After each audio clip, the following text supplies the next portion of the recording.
Assalamualaikum warahmatullahi wabarakatuh. Di sini saya, Nurfitra Ilahi dengan NPM 2014151007 dari kelas Kehutanan A, mata kuliah Praktikum Hidrologi.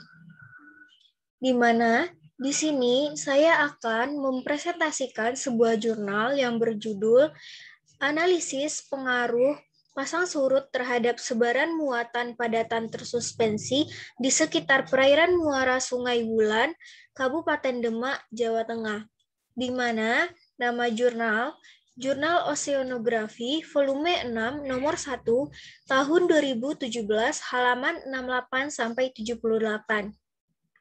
Adapun penulisnya, yang pertama Jeffrey Gunawan Manurung, yang kedua Agus Anugroho Dwi Suryo Putro, dan yang ketiga Haryadi. Yang pertama, pendahuluan.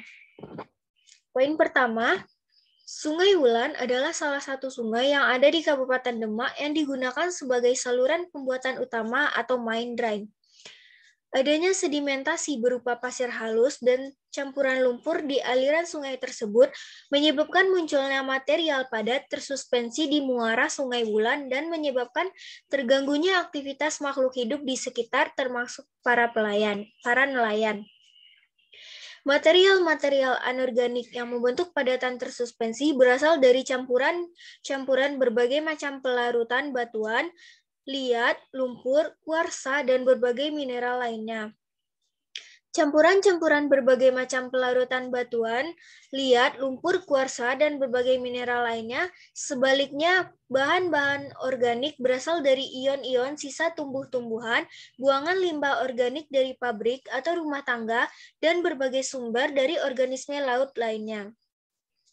Adanya limbah, baik yang berasal dari sumber organik dan anorganik ini, tentu mempengaruhi tingkat kekeruhan. Semakin tinggi konsentrasi cemaran dan yang terkandung di dalamnya, semakin tinggi pula tingkat sedimentasi yang mengendap. Sedimen tersuspensi yang mengalir dari hulu ke hilir menambah kandungan sedimen tersuspensi yang diterima di muara, sehingga menyebabkan pendangkalan. Yang kedua, materi dan metode penelitian. Adapun, materi yang digunakan dalam penelitian ini adalah data primer dan data sekunder berdasarkan kepentingan datanya. Adapun data primer dikumpulkan dengan melakukan pengamatan secara langsung dan merupakan data utama yang dibutuhkan, yaitu sampel air laut atau sedimen tersuspensi, kecepatan arus laut, debit aliran sesaat, dan pasang surut saat itu. Adapun data sekunder berupa kecepatan dan arah arus laut di sekitar perairan muara Sungai Wulan. Data sekunder sebagai data pendukung adalah data yang didapatkan dari instansi terkait yang meliputi peta lingkungan pantai, peta rupa bumi wilayah pantai utara Demak, dan data pasang surut peramalan.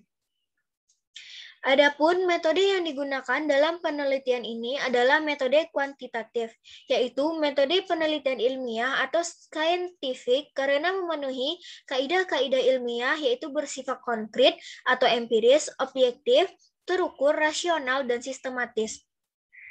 Pengambilan sampel material padatan tersuspensi menggunakan metode non-random sampel dengan pertimbangan proportional sampling area. Metode ini digunakan karena pengambilan sampel sedimen tersuspensi hanya dilakukan di suatu wilayah dengan kemungkinan konsentrasi sedimen tersuspensi terbanyak. Pengambilan sampel material padatan tersuspensi di sekitar muara Sungai Wulan dilakukan di 20 titik terbagi dalam 4 wilayah yang dimulai dari kepala muara sungai. Yang ketiga adalah hasil dan pembahasan. Dapat kita lihat adanya grafik profil sungai stasiun pertama dan profil sungai stasiun kedua. Penjelasannya, berdasarkan hasil pengolahan data seperti yang ditunjukkan pada gambar A dan B, diketahui bahwa percabangan sungai yang membawa debit sungai saat yang lebih besar adalah cabang pada stasiun pertama, yaitu sebesar 1,195 meter pangkat 3 per sekon pada kondisi surut menuju pasang dan 1,795 meter pangkat 3 per sekon pada kondisi pasang menuju surut.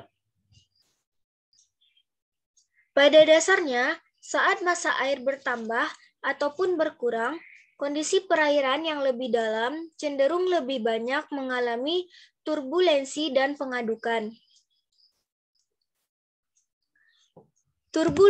Turbulensi ini menyebabkan material terendapkan tercampur dengan material melayang dan menambah muatan partikel tersuspensi di suatu perairan.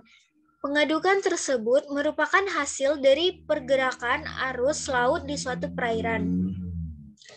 Setelah massa air mengalami perubahan volume secara signifikan, arus bergerak dan bergesekan dengan dasar perairan. Gesekan inilah yang menyebabkan sedimen dasar terangkat dan teraduk kembali. Saat air laut mulai naik dan mencapai kres, maka kecepatannya akan menurun. Seiring dengan kecepatannya yang semakin melemah, saat itu juga banyak material padatan tersuspensi yang dilepaskan. Dari hasil penelitian menunjukkan bahwa sebaran MPT tertinggi terjadi pada kondisi surut menuju pasang. Berdasarkan hasil pengamatan seperti yang tersaji pada peta sebaran MPT di atas, konsentrasi MPT baik pada kondisi surut menuju pasang maupun kondisi pasang menuju surut lebih terkonsentrasi dari arah hilir sungai. Dalam satu periode pasang dan surut, sedimen yang mengendap lebih banyak dibandingkan sedimen yang terorasi, sehingga jika terjadi dalam jangka waktu yang lama dapat menyebabkan terbentuknya delta. Konsentrasi sedimen tersuspensi terendah terletak di stasiun yang berada jauh dari daratan atau ke arah laut lepas. Hal ini disebabkan karena pada saat memasuki laut, sedimen tersebar ke segala arah yang menyebabkan sebagian besar sedimen menyebar dan mengendap pada lokasi dengan aliran yang tenang. Sedangkan sebagian lagi bergerak menuju laut yang lebih lepas sehingga konsentrasi sedimen yang tersebar ke laut memiliki jumlah yang lebih sedikit.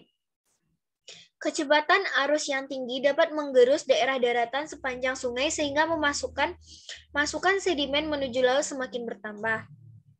Hal ini juga terlihat dari peta sebaran sedimen tersuspensi yang menunjukkan bahwa stasiun pengambilan sedimen tersuspensi yang berada di depan muara sungai pertama memiliki konsentrasi sedimen tersuspensi yang lebih tinggi dibanding muara sungai kedua. Konsentrasi sedimen tersuspensi tersebut kemudian tersebar akibat adanya pengaruh dari pasang surut. Lebih lanjut, tetesan air hujan dapat menimbulkan pembentukan lapisan tanah keras pada lapisan permukaan. Muatan yang masuk ke badan sungai akan terbawa dan berakhir di hilir yang menyumbang muatan dan menghasilkan berbagai jenis partikel muatan padatan tersuspensi. Pola yang demikian menyebabkan konsentrasi MPT di stasiun yang lebih terkonsentrasi tepat dari hilir sungai. Selain pengaruh dari keberadaan delta, juga dari kecepatan arus yang sudah dijelaskan di sebelumnya. Tidak dapat dipungkiri bahwa delta tersebut terbentuk juga akibat dari tingginya MPT perairan sehingga sedimentasi yang terbentuk tinggi hingga terbentuklah delta tersebut. 4. Kesimpulan. Yang pertama, pola sebaran sedimen tersuspensi terjadi pada musim peralihan pertama di bulan Maret, sehingga sebaran sedimen suspensi bergerak dominan dari barat ke timur. Yang kedua, sedimen tersuspensi bergerak dominan menuju selat pada kondisi surut menuju pasang dan dominan menuju barat daya pada kondisi pasang menuju surut. Yang ketiga, nilai MPT tertinggi terjadi pada saat pasang dikarenakan kecepatan arus yang lebih kuat dan terjadi pengadukan di muara yang lebih dominan. Yang keempat, sedimen tersuspensi dengan konsentrasi tertinggi terletak pada stasiun di sekitar hilir sungai. Hal ini disebabkan karena perairan di daerah tersebut mengalami pengadukan yang lebih fluktuatif dan sumber material didominasi oleh daratan. Sekian presentasi yang dapat saya sampaikan. Terima kasih atas perhatiannya. Assalamualaikum warahmatullahi wabarakatuh.